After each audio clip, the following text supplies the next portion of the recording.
Hello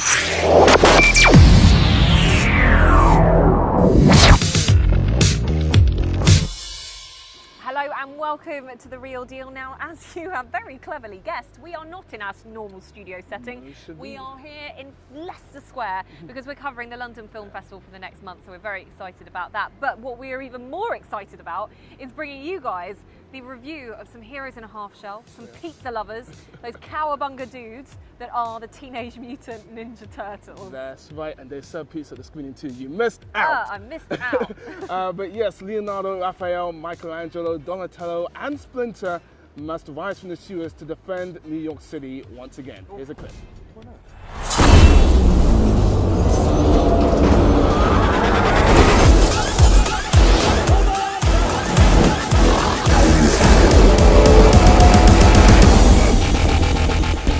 So they're aliens? No, that's stupid. They're turtles. Is there anything else we should know about them? They're ninjas. So yeah, I know what. I like this film. It was. Sorry, I'm in such disbelief that anyone would like this film. Really? Not Come that on. I'm really prejudging this. Don't make me go Splinter on you. I will. No, you know, because it got a very negative reception when it was released in the States earlier this year. So my expectations were admittedly low. Maybe that's why I was pleasantly surprised by it. But you know, this has a lot going for it. For one thing, the most important thing this film had to do, this film had to get right, is the camaraderie between the turtles, and they get that spot on. Michelangelo, of course, steals the show, but they get all sort of the archetypes spot on. They do it really well. The voices are really good too. And then, does it bring you back to kind of the nostalgic Turtles that we remember from when we were kids? A little bit. You know, they do have their references in there. Some of the references are very heavy-handedly done, but some of the references are done very well, and you know, it does bring you back a little bit. I will say the action scenes as well, for the most part, are actually really good. There's one scene you may have seen in the trailer when they're sort of going down like a slow slope on their shells, and it's really, really cool.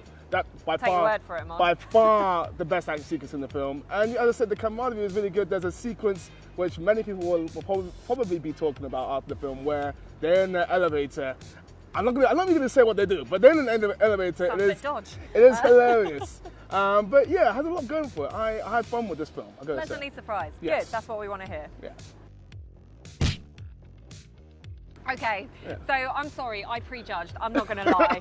I've heard so many bad things about this film. Surely you've been saving Megan Fox for the bad section. Yes, I have, unfortunately, because you know what? I like Megan Fox. I really liked her, especially. Oh, God. Okay, yes, I'm a man. I like Megan Fox. She's a very pretty woman, but you know, she can be a good actress too. Have you seen her in This Is 40? No.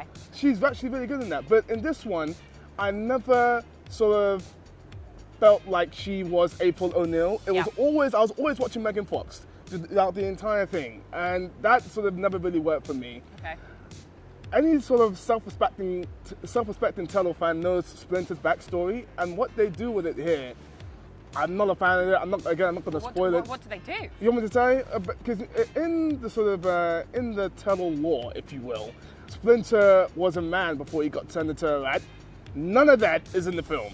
And that is a big part of Splinter's backstory to remove Naughty from Michael Bay. The film. Naughty Michael Bay. Don't blame it on Michael Bay. Michael Bay's only producer on this. He got the directors and the writers, blame on the writers really, but was not a fan of that either. So, you know, there was that too. Okay, fair enough. Well, okay. I will say it was great to see Whoopi Goldberg back on screens again, because I loved her style back in the day. Yeah, back in the day. Not in on the Turtles. Let's go to the real deal. I'm sorry. I just don't know how anyone's going to want to go and see this film. So I'm really prejudging it. I don't even see.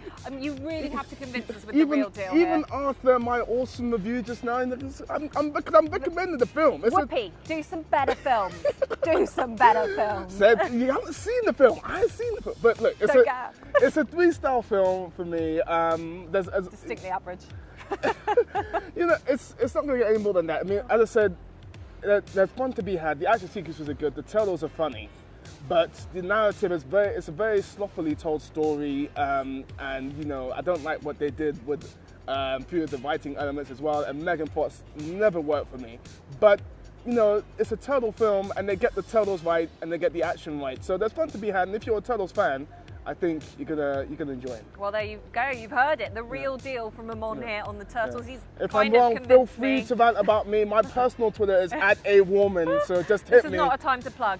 But guys, in terms of a plug, if you want to follow us, do it at The Real Film Show on Twitter, and also check out our awesome cowabunga, pizza loving as well website, therealdealonfilm.com. Thanks for watching. Thank you.